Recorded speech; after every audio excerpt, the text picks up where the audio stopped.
One, let us pray. In the name of the Father, the Son, the Holy Spirit. Amen. Creator of all things, true source of light and wisdom, lofty origin of all being, graciously let a ray of your brilliance penetrate into the darkness of my understanding, and take from me the double darkness in which I have been born, an obscurity of both sin and ignorance. Give me a sharp sense of understanding, a retentive memory, and the ability to grasp things correctly and fundamentally. Grant me the talent of being exact in my explanations and the ability to express myself with thoroughness and charm. Point out the beginning, direct the progress, and help in the completion. Through Christ our Lord. Amen. In the Father, the Son, the Holy Spirit. Amen.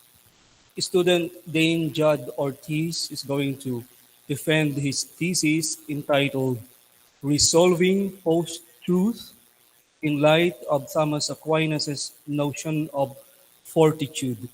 He is a candidate for the degree Bachelor of Arts in Philosophy. The members of the panel, main critic, Professor um, Anton Heinrich Rennesland. The advisor is Professor Blaise Ringor, and the chair of the panel is yours truly, and the second critic also.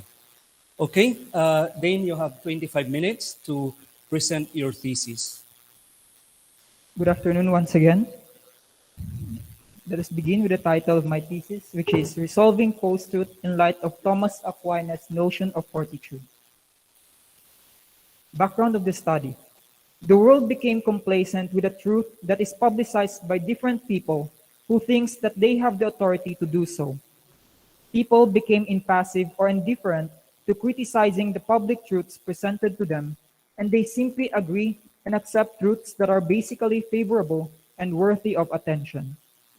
In response to this ignorance to truth, the digital age took the world's attention with the birth of a new term called post-truth. The society has realized the turmoil of whether the truth being presented to people are objectively true. To deal with this impending casualty of truth, the author of this study chooses the philosophy of Aquinas because of its rootedness in virtue and ethics in relation to truth, which would lead to the philosophical discourse on post-truth and its solution. For my significance of the study, I compressed it into three.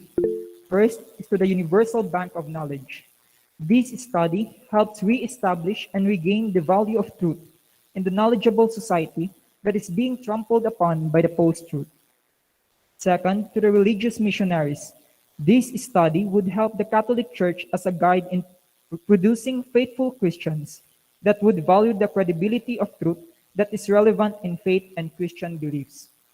And lastly, to the seminarians, this study helps the seminarians to have a clearer understanding of fortitude and to guide them in cultivating this virtue in their seminary formation, which in turn leads them to a truthful disposition in discernment. Here is my conceptual framework. Primarily, this conceptual framework shows the main argument of this research, which is to utilize the notion of fortitude in St. Thomas Aquinas' philosophy as a tool to solve the post-truth problem. First, the green square represents the notion of fortitude of St. Thomas Aquinas. This discussion will focus on the philosophy of St. Thomas Aquinas, and it will be discussed in Chapter 3 of this study. Second, the blue square represents the concept of post-truth, which is the philosophical problem of this study to be dealt with. It will be discussed in the Chapter 2 of the study. And lastly, the yellow arrow and the picture of the medical syringe symbolizes the aim of the study, which is to utilize Aquinas' notion of fortitude as an antidote or solution to the post-truth problem, effects, and consequences. Methodology. This thesis is a qualitative research analysis that seeks to counter and criticize post-truth in light of St. Thomas Aquinas' concept of fortitude. This study utilizes historical analysis, writings of St. Thomas Aquinas, and of other related sources for textual and analytical interpretation to achieve the goals of this research. The majority of the materials will be obtained from electronic libraries such as the Library, Library Genesis, and many more credible online websites where a large number of books can be cited and downloaded. Statement of the problem. Despite our greatest efforts in pursuing the truth, can man still even consider every individual in today's society as someone who respects truth? Despite the impending turmoil that the post-truth era has brought this world, people have become less interested with objective truths and the truth itself. So, to address and recover from the impending threat of post-truth, this study formally confronts the philosophical problem of post-truth in relation to the philosophy of Thomas Aquinas on the notion of fortitude. Thus, we are able to point out the main problem, which is how can Thomas Aquinas' notion of fortitude serve as an antidote to post-truth? And two sub-problems, which is first, what is post-truth? And the second, what is St. Thomas Aquinas' notion of fortitude? Chapter 2. This chapter focuses on the post-truth problem. The researcher then makes known what is post-truth and its philosophical problem. It tackles on emotions, opinions, lies, biases, and fakery that makes up alternative truths, which in turn opposes and degrades objective truths and the truth itself.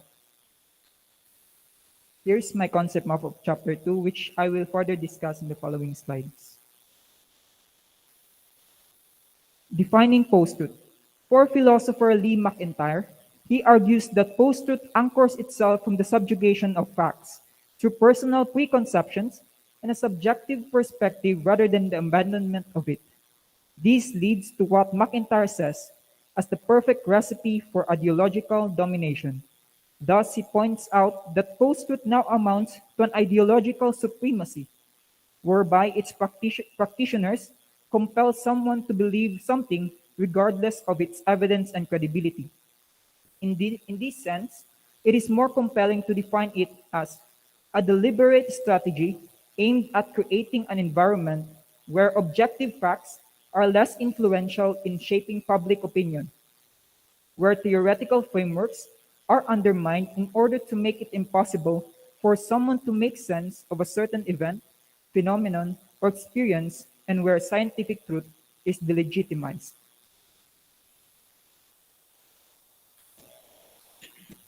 By this, post-truth is deduced a phenomenon that comprises the concepts of opinions and lies. As according to this exposition, it is clear that opinions and lies are integrated to post-truth. This phenomenon, or strategy in some manner, becomes an invention of the powerful directed to the powerless, with the intention of undermining the truth.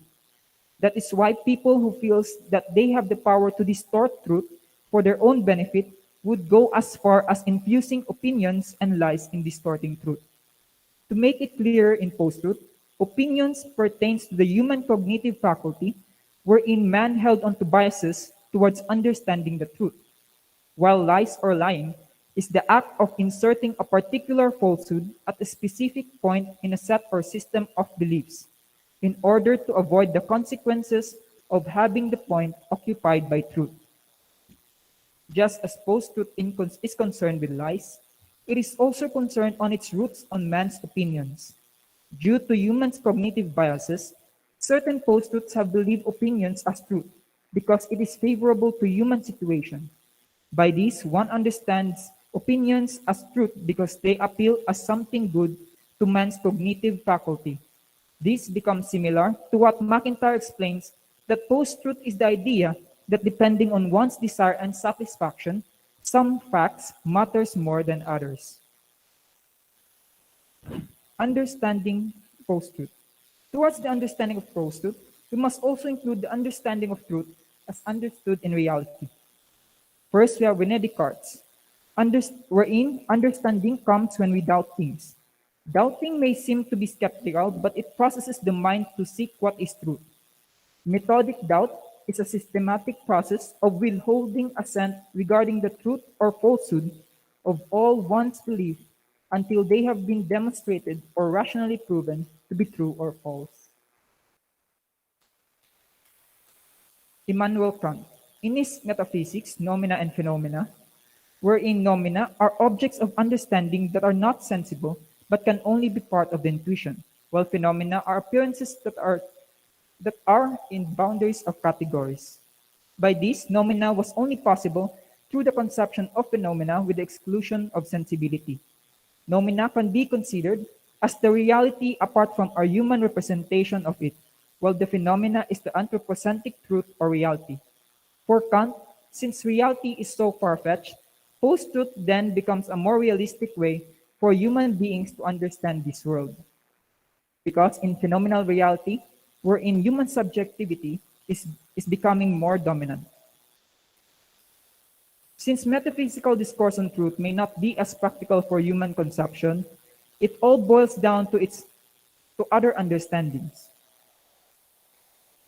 And for Friedrich Wilhelm Nietzsche, as such, Nietzsche pushes truth itself away from the realm of metaphysics.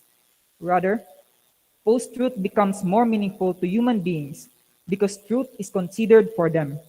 However, this leads Nietzsche into the limits of knowledge and perspective. Since human being is imperfect, it exposes truth as something that may possess error. This then becomes the loophole of post-truth. Although it reflects on passion and emotions and bears truth, human beings have become accepting and appreciative to its imaginative and false dimension. Ditching truth was a way for Nietzsche to acknowledge the shortcomings of reaching it, while accepting the fact that human beings attach themselves to a more utility-driven truth. Nietzsche tries to show that post-truth as an alternative truth over objective truth has more significance. In this world, objective truths have lost its importance, and post-truth or alternative truth shown itself as a utilitarian truth that leads to happiness in the end. By this, we can see in his gay signs that the madman as a reflection of someone who may be considered as truth seekers.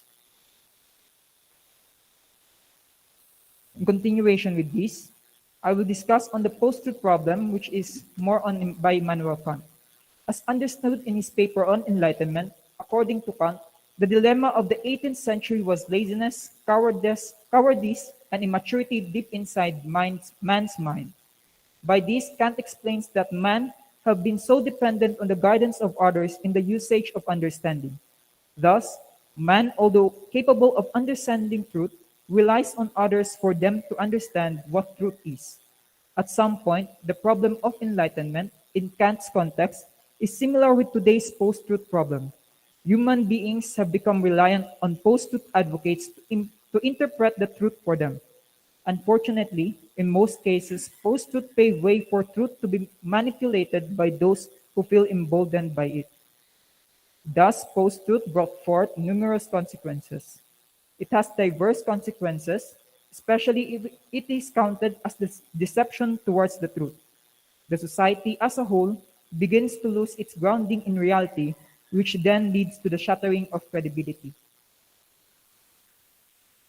Chapter conclusion. Post-truth is a phenomenon wherein objective truths and truth are made less significant by man's biases and subjectivity. It is also an act of deception to skew truth for one's benefits. It reflects man's cowardice, laziness, and ignorance of using rationality in attaining or securing truth. It is both an act of the post-truth advocate and of its recipients. Chapter 3. Chapter 3 focuses on Aquinas' notion of fortitude. It tackles on perfect good, virtues, habits, fear, daring, and other parts of fortitude. It also includes the Nicomachean ethics of Aristotle, which also helps in understanding Aquinas' virtue ethics, focusing on the cardinal virtue of fortitude. Here's my concept map of chapter 3, which I will also discuss in the further slides. Aquinas' notion of fortitude. I started with the human nature, which highlights human end, which is the perfect good. Thus, since man is driven towards this end, he must inculcate habitus or habit, wherein man willingly follows similar decisions in life, and that the habit becomes human dispositions that reflects free will that God gave to human beings. After doing so, one must connect it with virtue, the quality which makes it makes its possessor good, and his work good likewise. Thus, there would be a habitus virtue. Then we have intellectual and moral virtues, which are the disposition of the mind and of the appetite. The natural inclination of the intellect is the truth. And lastly, we have fortitude, firmness of the mind as a condition of virtue that requires one to act firmly and immovably as a general virtue, is the disposition to do good actions amidst the face of fear which withdraws will from reason. It concludes by saying that this virtue paves way towards the loving trials of life for the sake of eternal reward. Fear. It denotes the avoidance and the danger with regards to what one loves. Since one loves life, then there is the fear of losing life. The acts of fortitude. Endurance is the act of bearing the difficulty, while aggression is daring, and it refers to the moderation of the act of attacking some evil. Aristotle's Nicomachean Ethics. As said on Aristotle's Nicomachean Ethics, the virtue of courage is the mean between fear and confidence, and according to him, fear is the anticipation of a bad thing. By this, Aristotle dictates that what most concerns courage is the greatest degree of difficulty, and it is death. However, he also argues that what is frightening is not the same for all.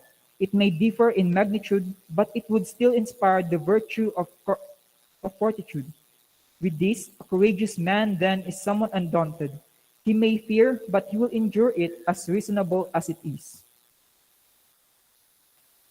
Chapter Conclusion. The notion of fortitude is the virtue of standing firm against all kinds of assaults. It is the disposition to do good in the face of fear and dangers. It is the moderation on the acts of endurance and aggression directed towards the assaults to man. Chapter 4 focuses on resolving the post-truth problem by utilizing Aquinas' notion of fortitude. It is the application of acts of fortitude directed towards post-truth. It also tackles on Aquinas' view of the significance of truth, cognitive bias, and fearing post-truth. Here's my concept map of chapter 4. Thomas Aquinas on the significance of truth. In his treatise on laws, he emphasizes that man is endowed with the natural inclination which highlights knowing the truth and other inclinations such as the good, self-preservation, sexual union, and living in the society.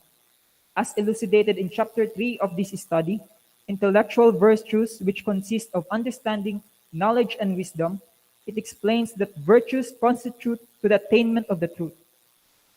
First, it is through the understanding that man is able to grasp the principle of things, which consist of many truths. Second, knowledge is seeing the orderly whole of these many truths. And lastly, wisdom, which is the greatest of the three, is the expansion of these orderly truths into reality by the first principle of all things, which is God Himself. Thomas Aquinas on post-truth cognitive bias. Cognitive bias is discussed and it explains that human prejudices willingly replace truth with alternative truths that strongly appeals to the emotions. Thus, unconscious biases became the precursor of post-truth thinking. In Thomas Aquinas, one could relate post-truth and its cognitive bias to his treatise on passions. In his explanation of passion, Aquinas argues against the Stoics that passions are not evil or disturbances of the soul when they are controlled by reason. So emotions are not necessarily bad if they are controlled by reason. For him, passions then must incorporate into an integral human existence, wherein virtues direct passion's full potential towards the good. Therefore, post-truth that deals with the overpowering of emotions against facts are evidently not moderated by reason and falls to the category of antecedent passions. One's emotional bias over another reflects the clouded judgment, and this is rooted in the fact that emotions brings about man's personal inclination towards what is pleasing. Man simply gets carried away by his emotion. That is how passions for Aquinas leads man towards evil acts, such as how post-truth would reflect lies, deceits, and fakery. Why should we fear post-truth? Post-truth may sound satisfactory for humans, but it does not assure human well-being. If deduced, these alternative truths become plain lies and deceit, made for human consumption that has diverse effects. Post-truth should be feared because it causes harm to human beings itself. Although it may be acceptable or pleasing at a utilitarian view, it humiliates the human end, which is the perfect good as according to Thomas Aquinas. Post-truth is to be feared because its consequences diverge into many possibilities of harm, which even includes the greatest hardship, which is the danger of death. Notion of fortitude as an antidote to post-truth. The notion of fortitude is an antidote to post-truth because it makes possible for man to stand firm against the assaults to truth. As according to MacIntyre, the assaults to truth pertains to the eclipse of it, and man's devaluing truth, making it irrelevant. Through the habitus virtue of fortitude, man is able to overcome difficulties and by no means experience the consequences of post-truth. The solution then to post-truth boils down to the first sense or meaning of fortitude, which is the firmness of the mind, which requires man to act firmly and immovably in the face of post-truth. Acts of fortitude applied on post-truth. First is endurance. As said previously, it is the act of bearing the difficulty for a long stretch of time. If endurance is applied to solving post-truth, then it will focus on enduring the assaults to truth that post-truth bears. Thus, it will be more on restraining the fear of post-truth effects and consequences. This act is more connected with the act of martyrdom, for it inhibits the disposition of suffering well amidst the assaults to truth. Second is aggression. Fortitude is aggression, which is daring or the moderation of the act of attacking something evil. Unconscious biases and the wrongful act of injecting lies, deceit, and fakery in alternative truths are the evil acts of post-truth. However, when man begins to uncover the negative side of post-truth, he retaliates by speaking up against lies, deceit, and fakery that are humanly harmful. In this context, man's actions is still under the directive of reason, and so it remains to be an act of fortitude. This act of fortitude may also include exercising Kant's notion of freedom of speech and thought, or his notion of the public and private use of reason, wherein man demonstrates a proclivity for free speech and intellectual freedom against the post-truth, specifically against the proponent of the alternative truth. This is evident in his paper, wherein he says that the motto of enlightenment is therefore sapere aude, or dare to be wise. Have courage to use your own understanding. Chapter conclusion. The notion of fortitude moderates man's actions in the face of post-truth. A courageous man then endures the consequences of upholding truth and applies aggression, wherein he fights and stands up for the truth. It is the firmness of the mind, wherein one wills to attain and secure truth and not alternative truths. Chapter 5, the conclusions. First, Aquinas' notion of fortitude transforms man to endure the fear, effects, and consequences of post-truth and standing up for truth.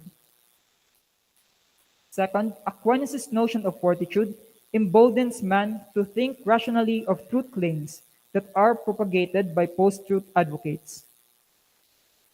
Third, Aquinas' notion of fortitude enables man to moderate emotions or passions to not manifest biases and preferability in truth. Fourth, Aquinas' notion of fortitude enables man to be audacious and moderate willingness to knowing the truth. And lastly, Aquinas' notion of fortitude leads man to the attainment of the perfect good amidst post-truth phenomenon. Thank you. Thank you, Dane. Now you have to take a very deep breath because Professor Anton is a formidable thesis critic. May ganong introduction pa. Thank you, Father, for that. Okay, thank you, brother, for that. Also, I mean, okay. Where should we begin? You changed your title, did you? Yes, sir. Okay. It was first antidote, right? Yes, sir. Okay. It's good that you changed it. But I still have issues with this, which maybe we should start with. Okay, post-truth is an epistemological problem. Am I correct? Because we're talking about truth, right? So it's the mind. Knowledge And fortitude is what type of virtue?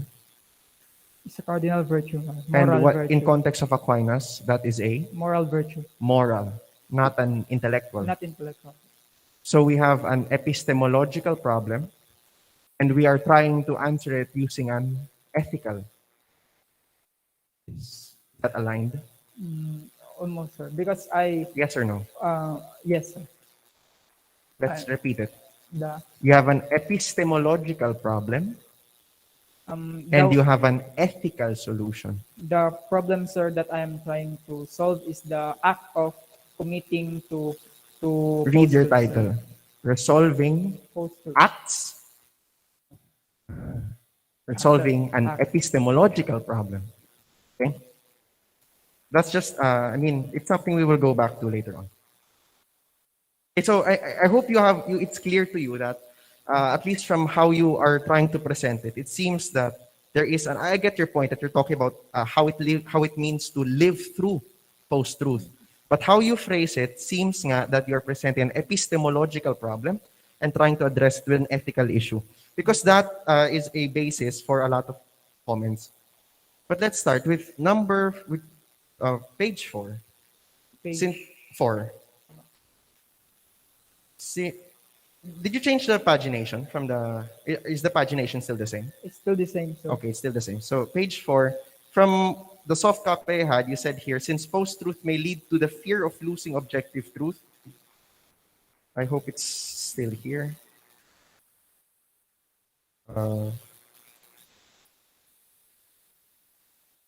Since post-truth, here, the last sentence, the second paragraph, since post-truth may lead to the fear of losing objective truth, then fortitude must have a movement contrary to that fear, which implies pursuit of truth.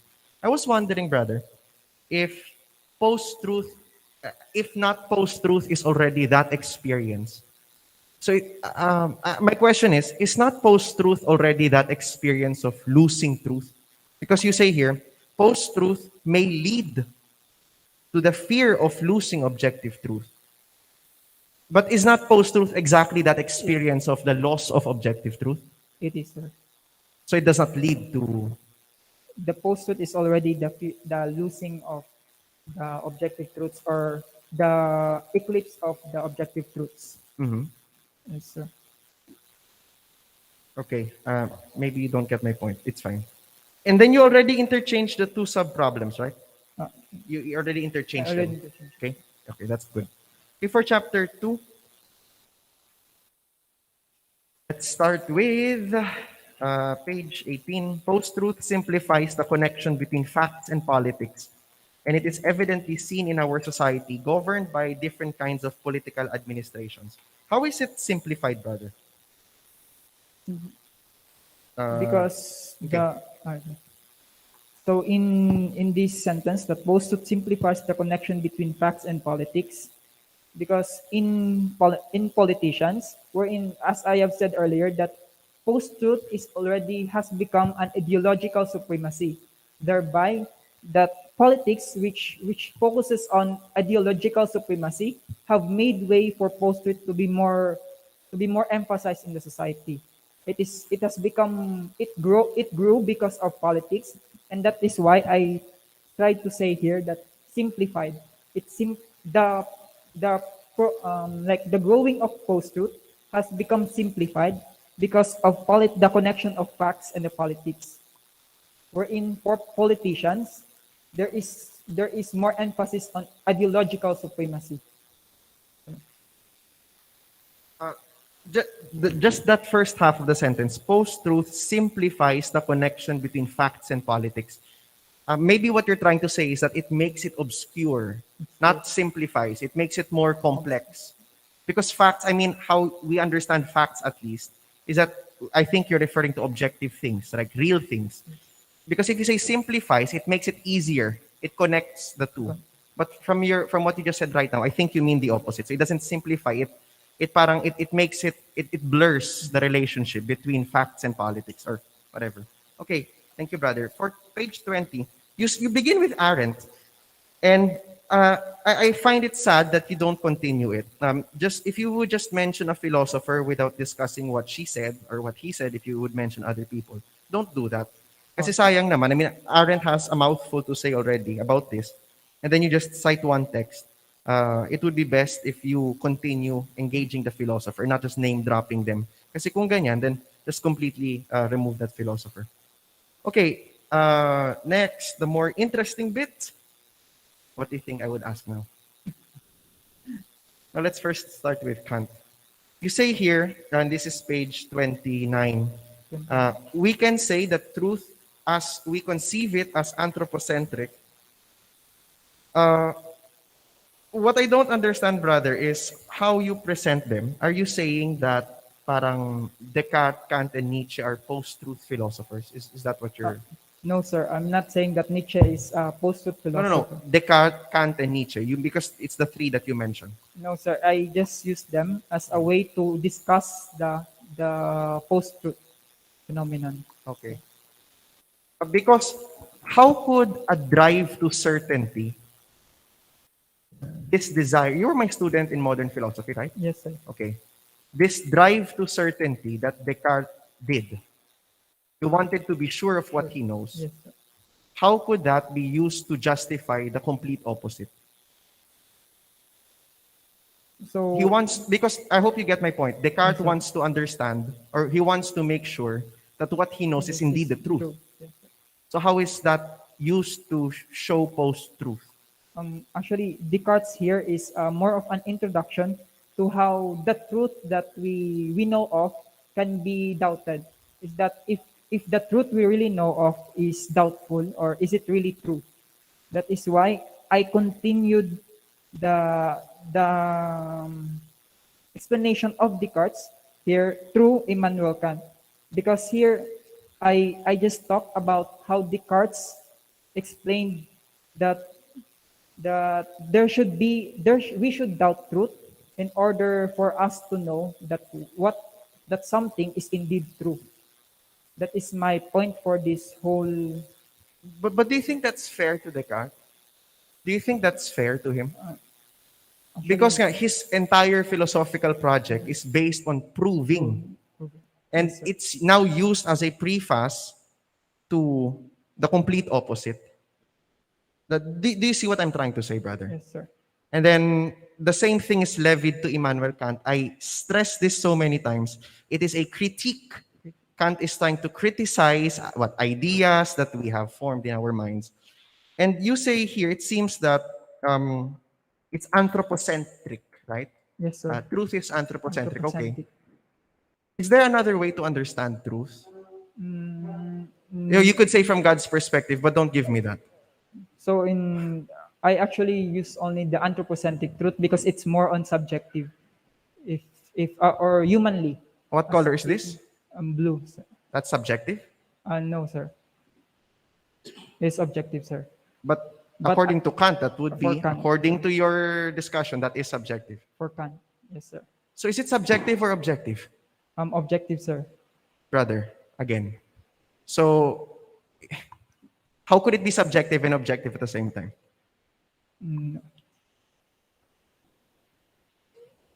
Let's repeat that. So is there another way to understand truth? Because you say truth is anthropocentric and seemingly that's an error. So this is color black, No, this sir. bottom. So how can we resolve that issue, brother? That is why I have used here Nietzsche, sir. Okay. That's Yes, sir. interesting. That is why I have used here Nietzsche to understand why it is subjective, sir. Because can I continue, sir? Okay, brother, please continue. Because So for Nietzsche, we should value truth, and we know that we should value truth. However, for Nietzsche, he continued to ask that is truth really better than falsehood?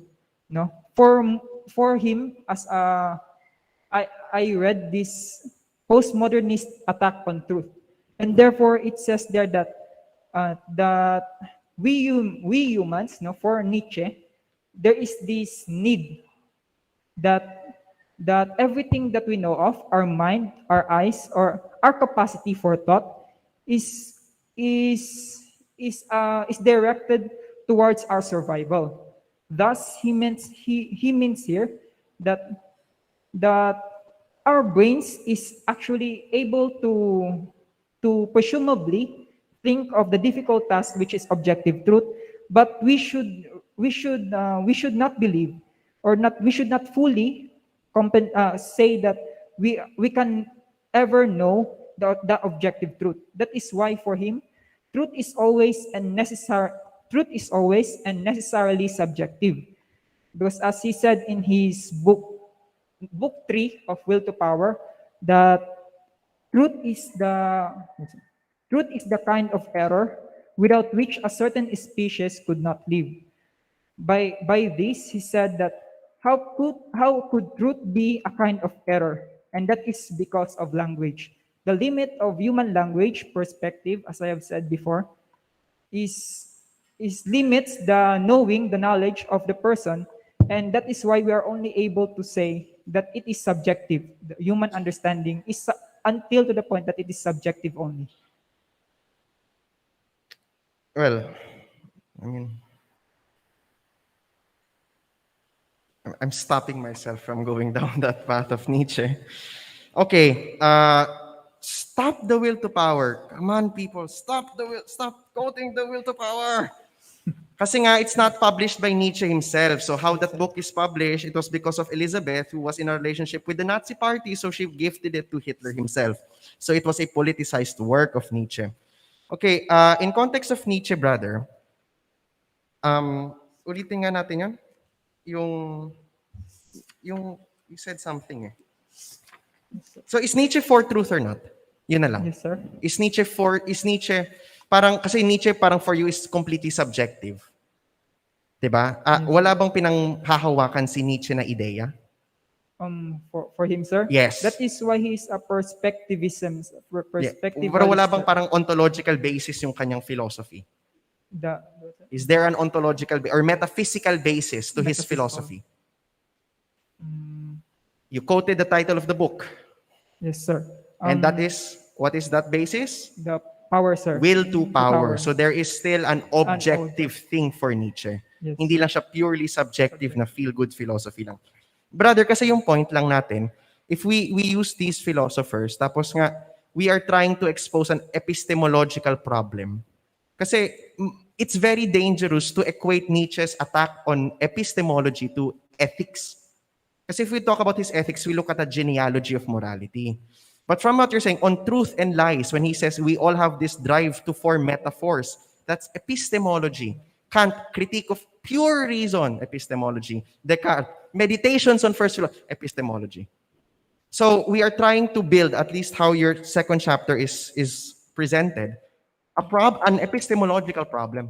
Kaya doon ako nagsimula. We have epistemology. You're not talking about the experience of it. Kasi ang next section, you have section F. Sorry, you have E, na post-truth problem, and then you talk about Kant's Enlightenment essay. Parang alam ko kung saan mo ito nakuha, saan klase mo ito nakuha. And then, section F, you talk about a consequence of believing and projecting post-truth. And one of your examples ay, nagsinungaling yung mga tao. They did not disclose. Yes, sir. That's an experience of lying. Yes, sir. Isn't it? Yes, sir. Lying, sir. Is that automatically post-truth? No, sir. I just included it to say that that there are times when that post-truth, as I've said earlier, is trying to skew or distort truth. That is why, as an example of how lying as implied to post-truth, no, that there can be these consequences. So is lying a consequence of post-truth, or is post-truth a consequence of lying? Lying is a consequence of post-truth. Kasi people have been lying since time immemorial. Yes, So since the beginning, there was already, not the word, but post-truth. Post-truth, sir. From the beginning of time? No, sir. Lying, Yun yung sir. problem ko. Because if lying if post-truth, if lying is a consequence of post-truth, people have been lying before. So, is lying an effect of post-truth? Or is post-truth an effect of lying? And kasi kung simpleng sinungaling lang, at home, in the seminary, sometimes people lie. So simply I said something wrong, I purposely withheld the truth, that's already post-truth. I think post-truth is it's more complicated than Yes, that. sir. Kaya parang, it's honestly theoretically weak yung pagpakita natin ito. Kasi, is it just about doubting? For example, I doubted if this is a nice shirt.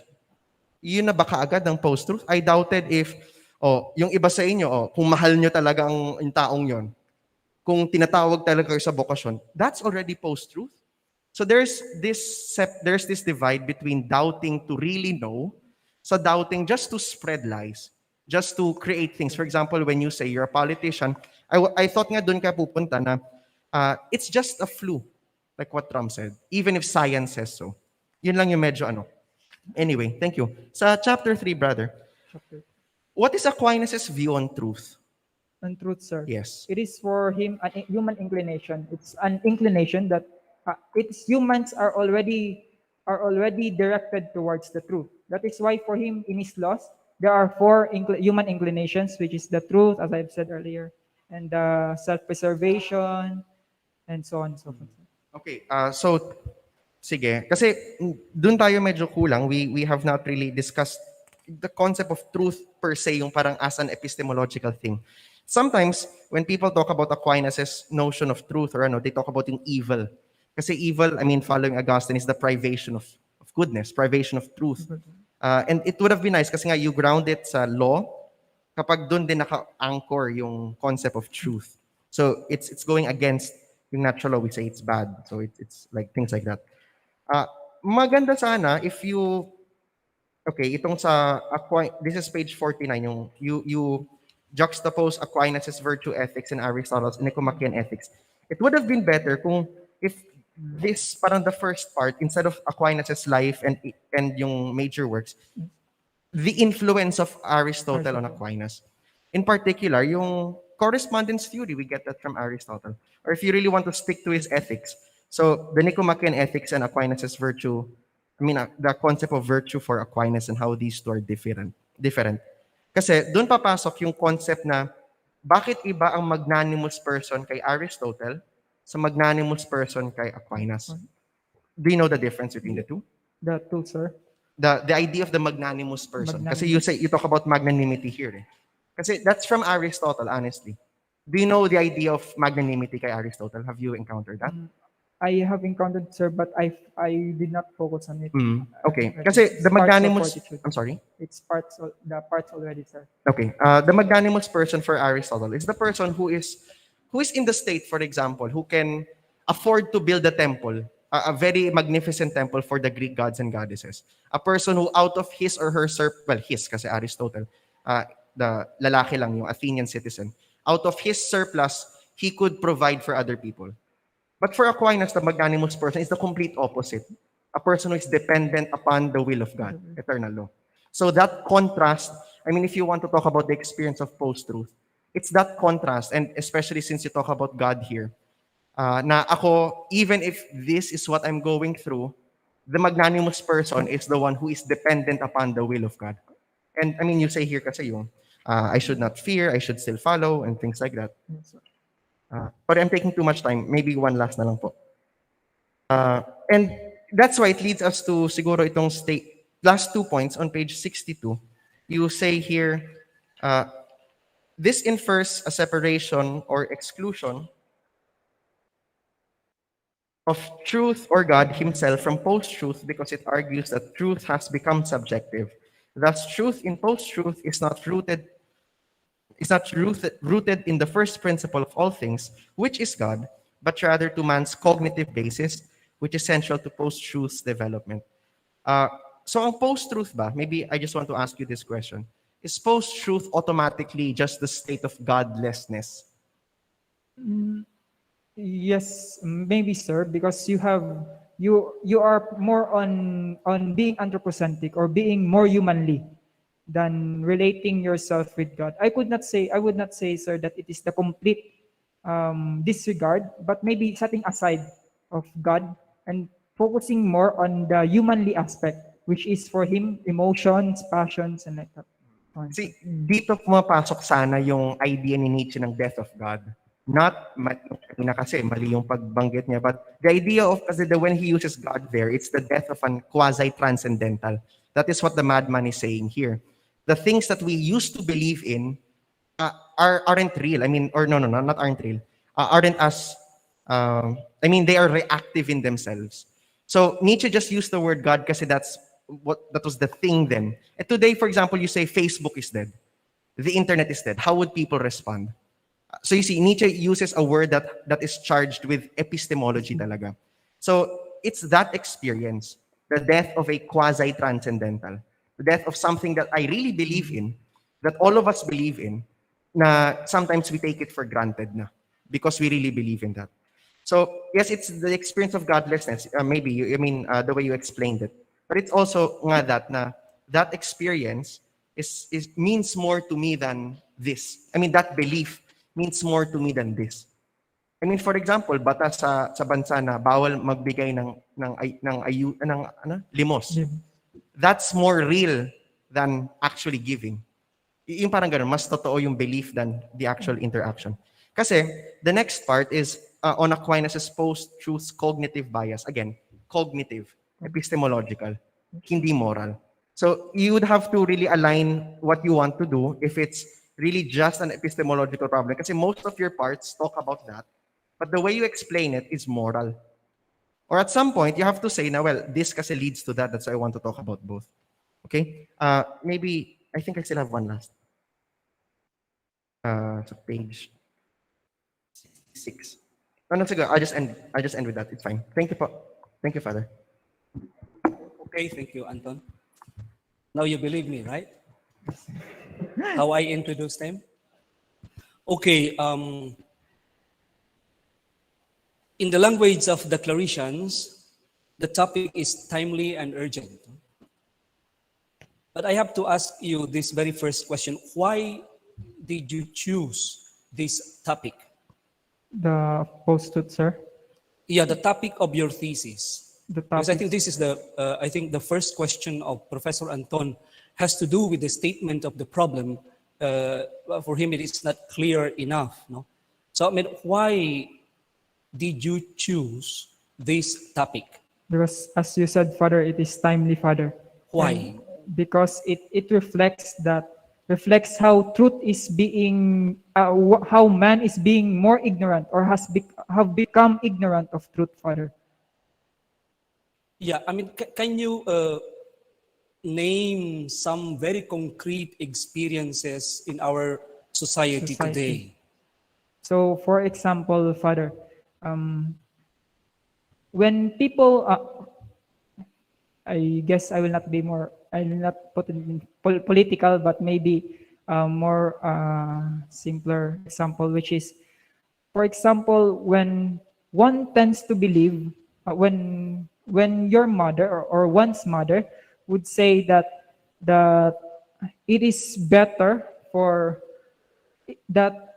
Oh, wait, so, for example, there is this couple. Then the husband is cheating on his wife.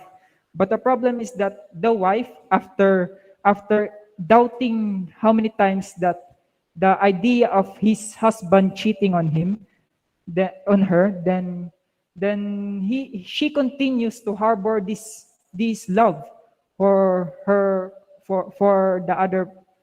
husband, which is why she is becoming ignorant of the truth that her husband is cheating, but she focuses on the more realistic, or that his love for her husband, but rather he forgets that the truth.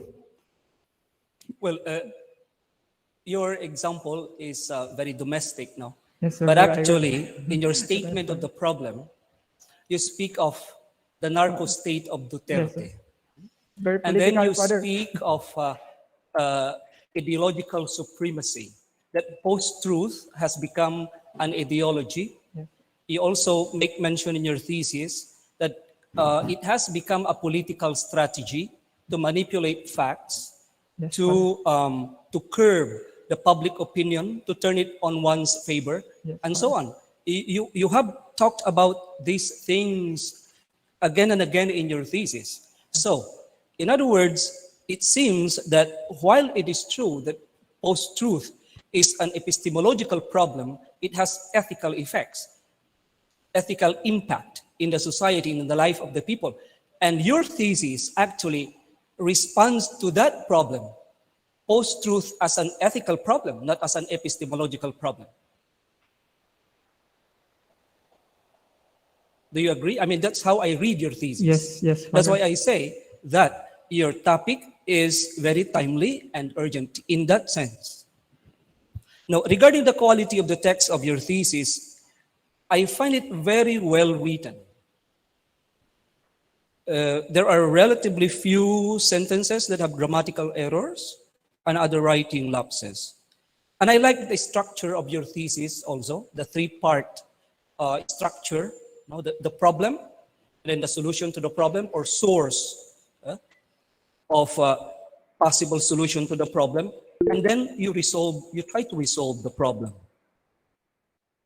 And then the thesis convincingly shows that you understand very well Aquinas' notion of truth, virtues, and fortitude. I like the flow chart at the end of each chapter. I like it. It is an excellent aid to the reader.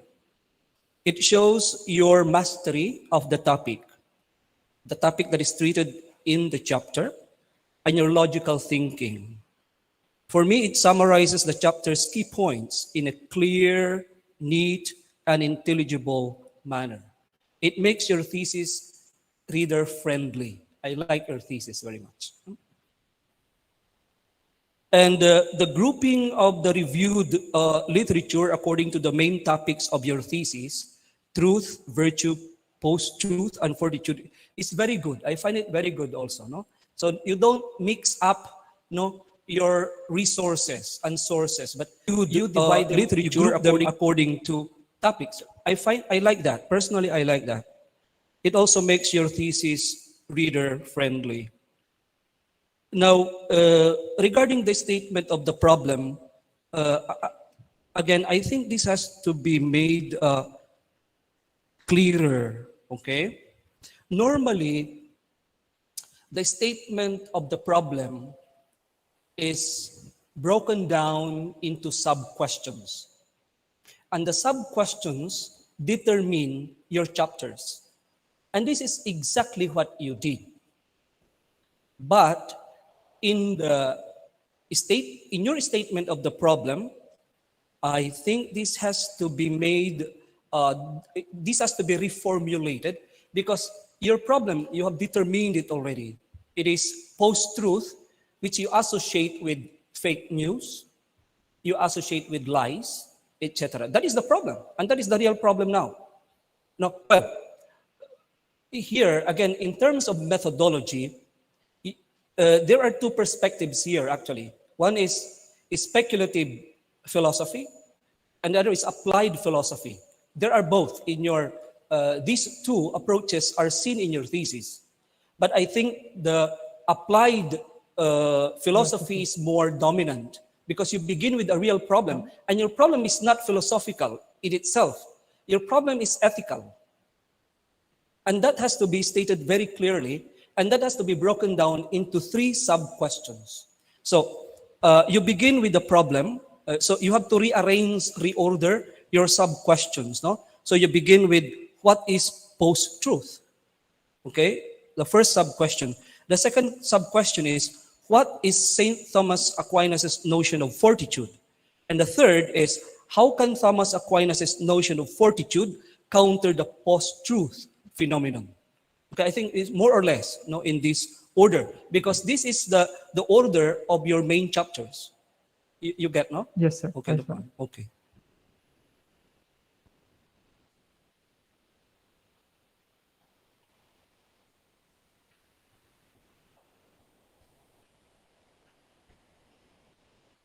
Okay. Methodology, or I mean, your division of thesis uh, is included in your methodology, the Yes, section on Father. methodology. Well, to be consistent with your style, I think you have to separate it. You have to say division of the thesis and place it before the definition of terms. Then your style will be more consistent. Okay?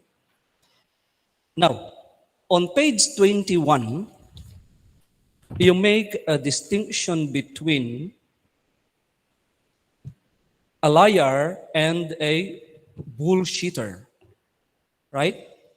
Now, my question is confidential. Well, actually, you mentioned it in the statement of the problem. You Yes, make an Father. indirect reference to it. Now, how would you characterize Duterte? A liar or a bullshitter?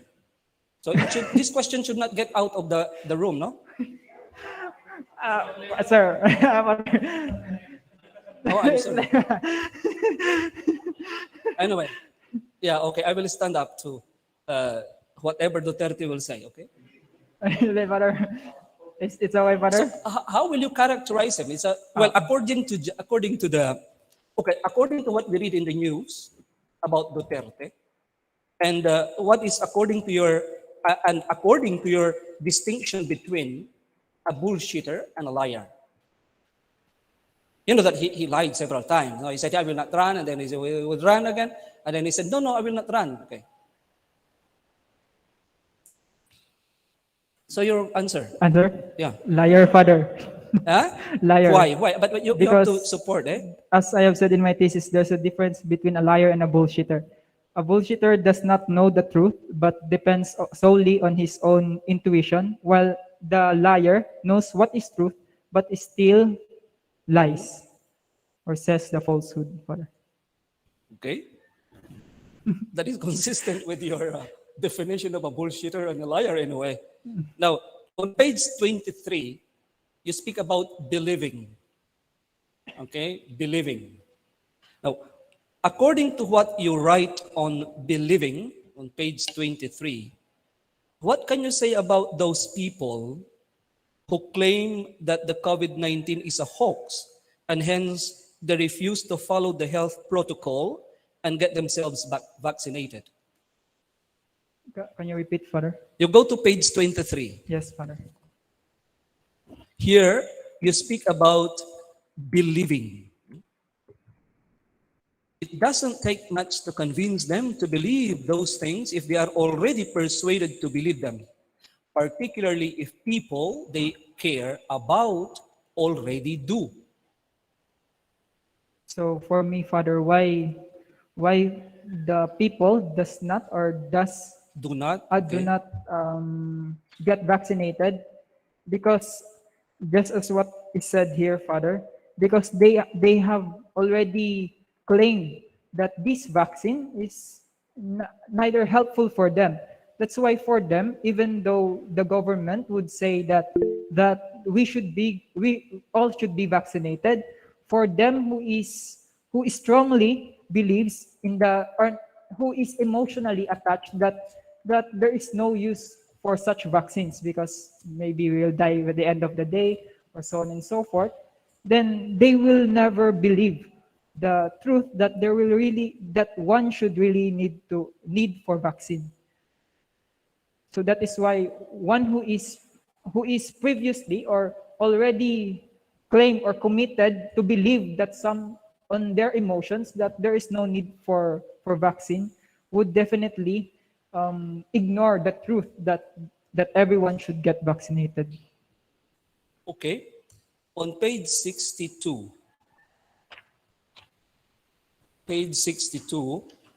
here you talk about cognitive bias, Yes. emotion, personal belief. Okay? Now, cognitive bias, emotion, and personal belief are shaped by culture, economic condition, social background, and religious upbringing, right? Now, how would you consider this factor in the search for truth as understood by St. Thomas? For Saint Thomas Aquinas, if I would relate it on how one attains truth, which is through his intellectual virtues, we must remember that I would like to emphasize that first, as I have said before in my defense, that in his intellectual virtues, which begins first with knowledge, wherein one gathers all these many truths. And as one gathers these many truths, there would be this knowledge.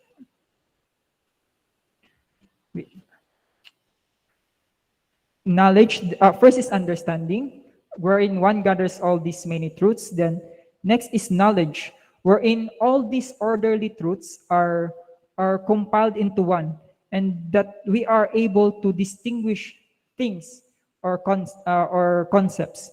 And by this, we are able to we are able to understand wisdom, which is all these truths are connected with the first principle, or who is God Himself.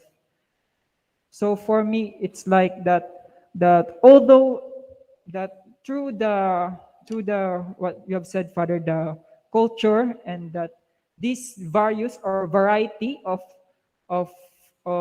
aspects of humanly aspects is really helpful in the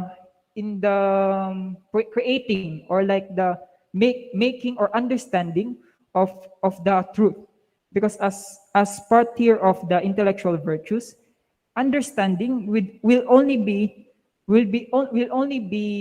gained or attained when man is able to grasp things according to how he is positioned in life. For example, you cannot create a truth without any basis, or without any other factors. And this includes cultural factors and so on and so forth. So that you are able to come up, or the community will able to come up with truth. Can we then speak of absolutely objective truth? It all leads to absolutely objective truth, which is God Himself, Father. Okay, so we always approach the truth. No? Yes, Father. We never thought completely grasp the truth. And because of culture, experiences, etc., I mean, truth is interpreted truth. And this is my problem with St. Thomas. So how can for example, how can a person distinguish emotions as antecedent passions from passions that are inclined to truth? Yes, Father. As I have said, Father, in my thesis, chapter 3, Father, wherein that an emotion will be considered an antecedent or passion, an antecedent passion, wherein if man is not able to inculcate reason with it. So once you are, for example, once your anger, once you are controlled by your anger, then it would become antecedent passion. But once you are able to control your anger, then this, or controlled by reason, and he is able to act according to his anger, which is reasonable, into our reasonable actions, then it will be considered leading an action leading towards truth, or towards the good. Yeah, I think in the day-to-day experience, you need to discern, right? Yes, Father. Okay, you explain and give examples, no, of the how to exercise the cardinal virtues, no, or how to use the cardinal virtues as criteria, Yes. no, for truth. So please critique the use of trolls, for example, to turn public opinion to one's favor according to the cardinal virtues criteria. Page 65. Page 60. Trolls, Father. Yeah. Trolls. So for the first, Well, just to put it simply, is those who spread fake news, no? yes, Father.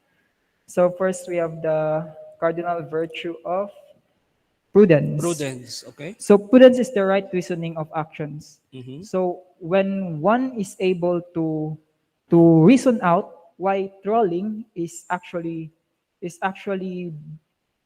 which is actually good, then of course, which is not Father. Trolling is bad itself for propagating false Mm-hmm. truths. Then in prudence, it would be trolling is against prudence Mm-hmm. because it does not answers or explains how it could be reasonable as an action. The Okay. next would be Justice. justice, for wherein you are not giving justice to the other, Mm-hmm. because the other is not, you are depriving the other of the truth, of the truth. Mm-hmm. Then we have temperance. Temperance because your action, Mm-hmm. so your action is a is an action that is that is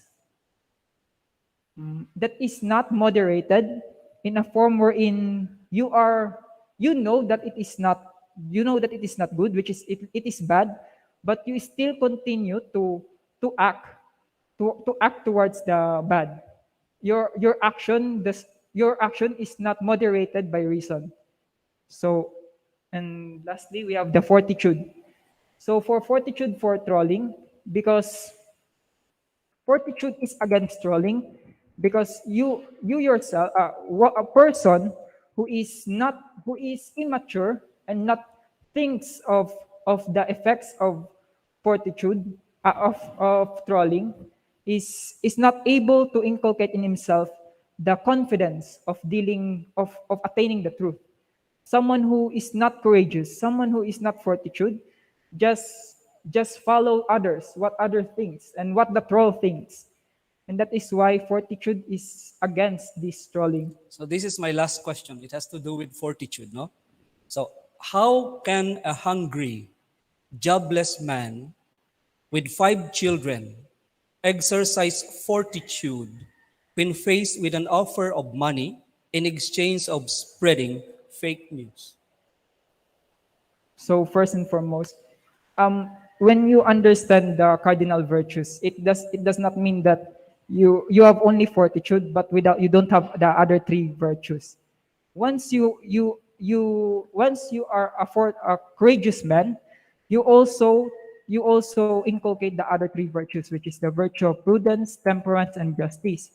Thus saying, thus saying that, reasoning out that you spread false truth just because you are hungry is not, is not actually an act of fortitude. Okay, you do apostolate, no? So you go to the Islam areas, okay, and there are people there spreading fake news. And how can you explain the notions of Saint Thomas Aquinas and fortitude and the virtues and all that? How I would apply it, Father? Yeah, explain to them, for example, to avoid I would avoid spreading fake news, for example. I would be audacious, Father.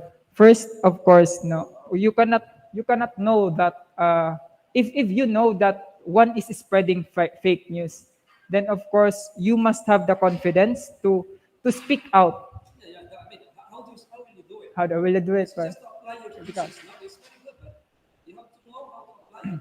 So, Father, I will first approach him, Father. Then I will state that this act of you sharing fake news or spreading fake news is against you doing, it's against you doing which is good, and which is against, for Aquinas, the against God Himself, because human should not be deprived of truth. And thus, for me, as a person who must withhold truth or uphold truth, then I must say to him that what you are doing is actually against, or being a coward. You are being a coward, an immature person, and you are someone does who maybe knows or maybe not knows that he is saying fake news, and that you should know that these are the truth. Yeah, that's a good try, but It's practical. I am sure that it's not. You have to be more pastoral here. Oh, yeah, pastoral father. Ano Okay, ba? very good. Pastoral Yeah. father. I don't know.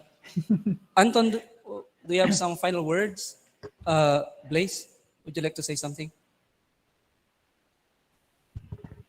So just for my additional note, I think I've already told this one to him during our mock defense.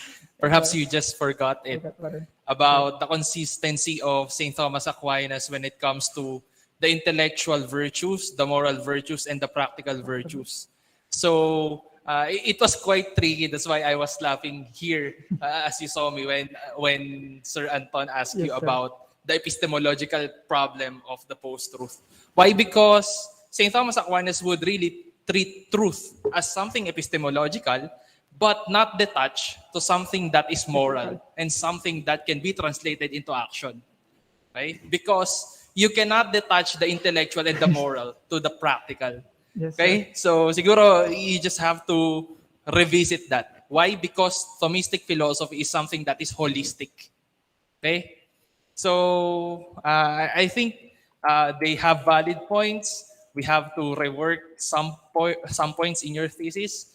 But again, congrats and thank you for this good research. Thank you, So that's sir. all po. Okay, so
Thank you, thank you.